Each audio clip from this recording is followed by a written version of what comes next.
अवकाळी पावसामुळे आणि गारपिटीमुळे हजारो हेक्टर शेती आता संकटात सापडली आहे। रब्बी पूर्ण पीक उद्ध्वस्त झालेलं आहे। त्यामध्ये मक्याचं पीक असेल, धानाचं उन्हाळी धानाचं पीक आहे, फळभाज्या आहे, अशा अनेक पिकांचं नुकसान या ठिकाणी झालेलं आहे। काही भागामध्ये केळीचं नुकसान झाल्याची माहिती आहे आणि अद्यापही या निद्रावस्थेमध्ये असलेल्या सरकारला अजूनही पंचनामे देण्याचे आदेश काढण्या इतपत पुरसत नाही। म्हणजेच केवळ आपसात स्पर्धा करून एकमेकाची जिरवण्यामध्ये त्यांचा वेळ जातो काय असा प्रश्न येतो आहे। खरं तर आत्तापर्यंत पंचनामे करून सरकारने मदतीची घोषणा करण्याची अपेक्षा होती।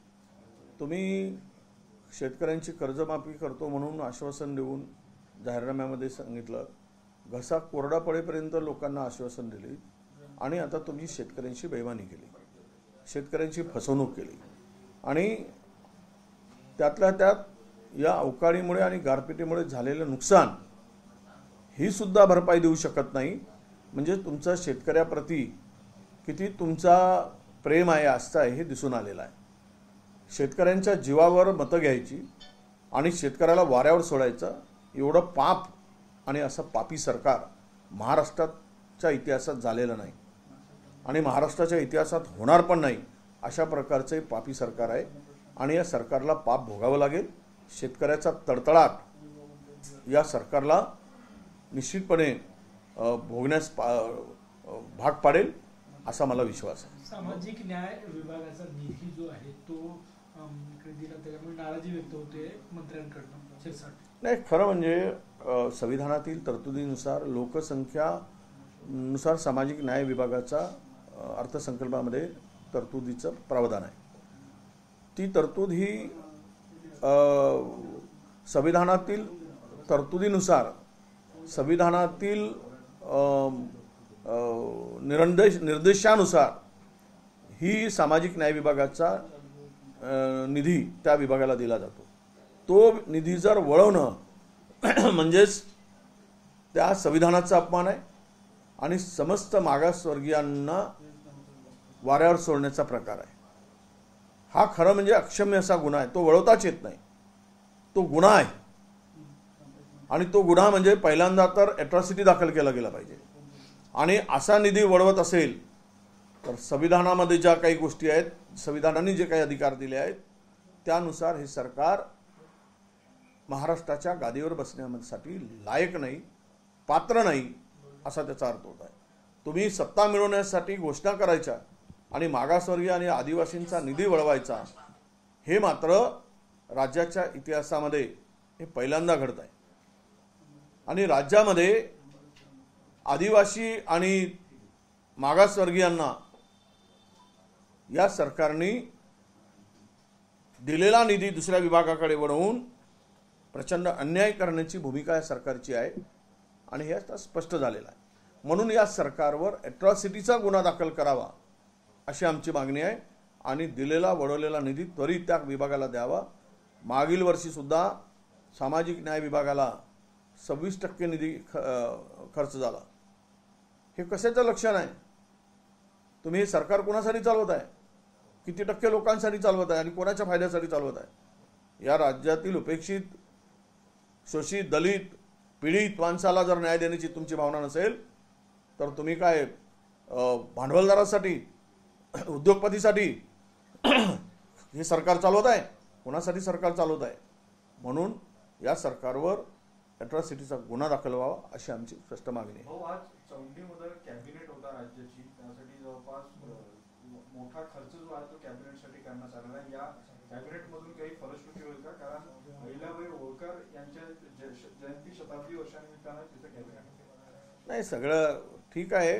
चौंडीला कॅबिनेट होत आहे तो सरकारचा निर्णय आहे, पण अहिल्याबाई होळकर मातोश्री यांच्या जयंतीच्या पर्वावर हे जर करताय असं म्हटलं तर यामध्ये राजकीय त्यांचा हेतू आहे। धनगर समाजांची मतं मिळवण्यासाठी काहीतरी थातुरमातुर घोषणा करून या जयंतीच्या निमित्तानं आम्ही काय दाखवतो आहोत, मोठं करतो आहोत असा दाखवण्यासाठी ही कॅबिनेट होते आहे। खरं म्हणजे तुम्हाला निर्णय घ्यायचे होते अहिल्याबाई होळकरांच्या जन्मशताब्दी वर्षानिमित्त, तर तुम्ही मंत्रालयातही घेऊ शकले असते. चोंडीला जाण्याची गरज काय होती? आणि तो खर्च त्या ठिकाणी त्या समाजासाठी 150-200 कोटी रुपये तुमचा खर्च होणार आहे. तो खर्च तिथे तुम्ही त्या समाजासाठी करता आला असता. पण हे शोबाज सरकार आहे, म्हणजे इव्हेंटबाज सरकार. इव्हेंट करणं आणि दाखवणं, देणं काही नसतं, फक्त इव्हेंट करणं एवढंच या सरकारचा आतापर्यंतचा इतिहास आहे. हो, केंद्र सरकारनं आता ब्लॅक मॉकड्रिलची घोषणा केलेली आहे. उद्या mock drill देशात सायरन वाजेल आणि त्यानंतर mock drill युद्धाचं करायचं. मोठी होतं. हे काही नाही. युद्ध करायचं असेल तर हे काही एवढं काय करायचं, मला वाटतं की एकूणच राजकीय परिस्थिती आत्ता पाहता आणि आज जे अतिरेकी सापडत नाही ते सीमेपार गेले की सीमेच्या आत आहेत. ज्याप्रमाणे 300 किलो आरडीएक्स आला आणि ते कोण आणले ते सापडले नाही. यातून एकदा स्पष्ट होते आहे की या सरकारला अतिरेकी का सापडत नाही आणि सुरक्षेचा प्रश्न का वाऱ्यावर सोडला. आमची भूमिका काँग्रेस पक्षाची, सरकारला याचा बदला घेण्यासाठी जे सरकार पाऊल उचलेल, जे सरकारला निर्णय घ्यायचा आहे त्याच्या पाठीमागे आमची भूमिका आम्ही जाहीर केलेली आहे की आम्ही सरकारसोबत आहोत.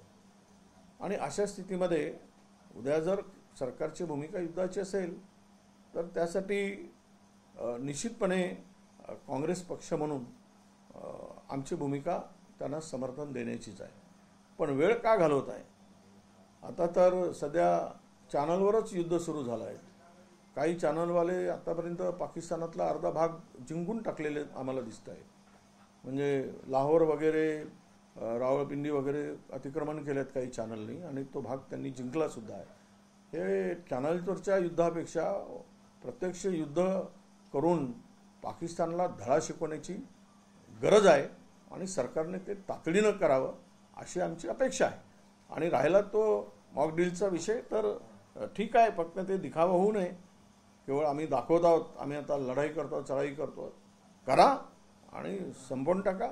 इंदिराजींनी पाकिस्तानचे 2 तुकडे केलेले होते आणि पाकिस्तानला कराचीपर्यंत, पाकिस्तानच्या कराची लाहोरपर्यंत सैन्य घुसवले होते.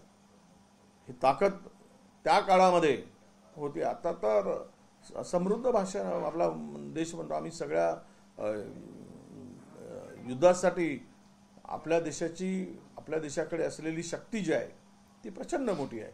ती काय आता 5-10 वर्षात आलेली नाही, ते अनेक दिवसापासूनची आपली तयारी आहे. आणि भारत हा पाकिस्तानला, मला वाटतं की 140 कोटीचा हा देश आहे आणि भारताने सीमेवर सुसू केलं तरी वाहून जातील, एवढं त्यांची अवकात काय. त्यामुळं घ्या, एक गाव 2 तुकडा करा आणि काँग्रेस पार्टी म्हणून आम्ही आमचं समर्थन सरकारला असणार आहे. काल मुख्यमंत्री देवेंद्र फडणवीस यांनी दिल्लीमध्ये अमित शहाची भेट घेतली. असं बोललं जात आहे की राजकीय चर्चा झाली आणि या युद्धाच्या पार्श्वभूमीवर देखील ही भेट महत्त्वाची आहे. ठीक आहे, आता नेते आहेत त्यांना भेटत असतात. मी उद्या दिल्लीलाच चाललो आहे आमच्या नेत्यांना भेटायला. त्यांच्या नेत्यांना भेटून सत्तेत आहेत आणि त्यामुळे चर्चा होत असतात. पण चर्चा शिंदेच्या विषयाला घेऊन झाल्याची मला माहिती नाही. आणि सध्या चर्चा शिंदेच्या विषयाला घेऊनच फार महाराष्ट्रात आहे. आता एक जवळचा म्हणजे 2 उपमुख्यमंत्र्यांपैकी एक काय म्हणतो, एक मावस भाऊ आणि एक आतेभाऊ असं ते आपल्यात नाते असतात ना, ते त्यातला सक्का मावस भाऊ कोण आणि आतेभाऊ कोण हे दिसते आता. आणि सगळं काही आलबेला आहे असं समजण्याचं काही कारण नाही. हे पुन्हा थांबा. हे कंगाल सरकारला आमदारांचे लाड ज्या पद्धतीनं पुरवले होते, आता जे लाड बंद झाले ते पाहता उद्या आमदारांची आरडाओरड कशी होणार. मतदारसंघात त्यांच्या पैसे जात नाहीत, पैसे मिळत नाही अशी आता ओरड सुरू झाली आहे. आणि तिजोरीमध्ये घेऊन चाब्या घेऊन जे बसले आहेत ते आपल्या आमदारांना पोसत आहेत, आमदारांना रसद पुरवत आहेत. अशा स्थितीमध्ये ज्यांना चटक लावली होती, लाखो करोडो रुपये न्यायचे, 1000-1000, 500-500 कोटी रुपये मतदारसंघात नेऊन 10% 15% घेऊन त्या निधीची विल्हेवाट जी काही त्या ठिकाणी लावली गेली आणि त्याच्या भरोशावर निवडणुका जिंकल्या. आता पुढे हे तिघांचं सरकार व्यवस्थित चालावं अशी आमची अपेक्षा आहे. आणि चालत असताना तिघांनी मिळून महाराष्ट्राच्या भल्याचा विचार करावा. आमदारांच्या आणि स्वतःच्या भल्याचा विचार, स्वतःच्या फायद्याचा विचार करण्यापेक्षा महाराष्ट्राच्या विकासासाठी आणि महाराष्ट्राच्या भल्यासाठी विचार होत असेल तर आनंद आहे, नाहीतर जनता यांची जागा दाखवेल.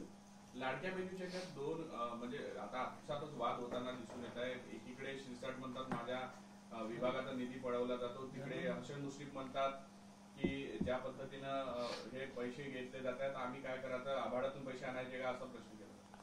नाही, त्याच्यावर मी बोललो आहे, माझी प्रतिक्रिया मी दिली आहे. पैसे कुठून आणायचे तो सरकारचा प्रश्न आहे. कशाला झक मारायला तुम्ही आश्वासन दिलं शेतकऱ्यांना आणि लाडक्या बहिणींना 2100 देतो म्हणून? तुमची कुवत नव्हती, तुमची दानत नव्हती, तुमच्याकडे ती परिस्थिती नव्हती, कशाच्या भरोशावर दिलं? सत्तेमध्येच होतात तुम्ही, तुम्हाला आर्थिक परिस्थितीची जाणीव होती. याचा अर्थ काय मागासवर्गीयांचे पैसे पळवाल, मागासवर्गीयांचा निधी पळवाल तुम्ही, आणि मागासवर्गीयांचा हक्काचा निधी अशा पद्धतीनं वळवण्यासाठी योजना आणली काय? तुम्हाला काढा ना इतर बाकीतून पैसे. इन्फ्रास्ट्रक्चरच्या माध्यमातून हजारो कोटी रुपये कमवण्याचा जो धंदा चालला आहे, अनावश्यक ठिकाणी पैसे खर्च होत आहे, ते बंद करा, तिथून काढा निधी. 100 गोष्टी सांगता येईल. मुंबईतल्या जमिनी मोफत फुकटामध्ये अदानींना देतात तुम्ही, त्या जमिनी विका ना. लाडक्या बहिणीला 5 वर्ष पोचता येईल आणि पैसे देता येईल. 5-5, 10-10 लाख कोटीच्या जमिनी जर अदानीला मिळत असतील, याचा अर्थ काय? त्याला खिरापत वाटायची आणि मागासवर्गीयाचं शोषण करायचं, आदिवासींचं शोषण करायचं, त्यांच्या योजनांना खिडक्या. आज 4 महिन्या 6 महिन्यापासून काल एक मुलगा येऊन रडत होता आमच्याकडे, सातारा जिल्ह्यातला, माझ्याकडे येऊन. त्या पोराला अजूनही तुमच्या PhDचे पैसे मिळत नाही. हे काय चाललं आहे? मुलं उद्ध्वस्त होत आहेत. आणि त्यामुळं मला तरी वाटतं की सरकारने गरिबाचा गळा घोटून सगळ्या योजना राबवत असेल तर ते हे सरकार सामान्य लोकांसाठी नाही, हे स्पष्ट होत आहे.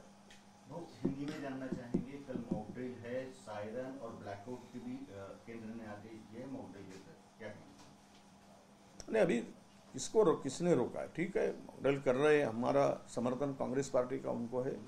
सरकार जो भी कदम उठाए उसके लिए कांग्रेस पार्टी ने, हमने CWC में रिजोल्यूशन पास करके हमने उनको समर्थन दिया है. और अभी भी 5-4 अतिरेकी जो टेररिस्ट है अभी भी नहीं मिल रहे हैं. कोई बोलता है जूता मिला, कोई मिलता है कपड़ा मिला, कोई मिलता है लोकेशन मिला. अरे गए कहाँ? अगर क्यों नहीं मिल रहे? 300 किलो RDX से 49 जवानों का डेथ हो गया था, वो भी नहीं मिले. किसने लाया, किसने किया, क्या कर रही है, क्या इंटेलिजेंस है सरकार का? तो सवाल यही है कि इसका बदला सरकार अगर लेना चाहती है तो तुरंत ले. पाकिस्तान के टुकड़े करने का साहस स्वर्गीय इंदिरा जी ने बताया था, वो ताकत बताए और करे एक बार. इसके लिए हम लोग सरकार के साथ हैं.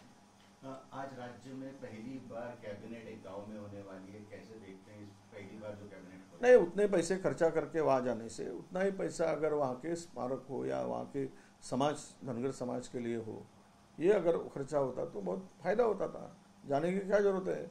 ये केवल इवेंट करने के लिए वहाँ जाने की आवश्यकता है क्या? वहाँ जाकर कोई घोषणा करे तो मंत्रालय से भी कर सकते हैं, पर ये दिखावा है, हम कुछ कर रहे हैं. अरे सरकार के पास में पैसे ही नहीं है, कंगाल सरकार बन चुकी है. इनको देने के लिए, महिलाओं के 2100 रुपये 1500 रुपये देने के लिए इनको दूसरे डिपार्टमेंट से, विभाग से पैसे लेना पड़ता है. तो सरकार की क्या स्थिति है? तो ये सब दिखावा करके लोगों को गुमराह करने का काम है. कल महायुति में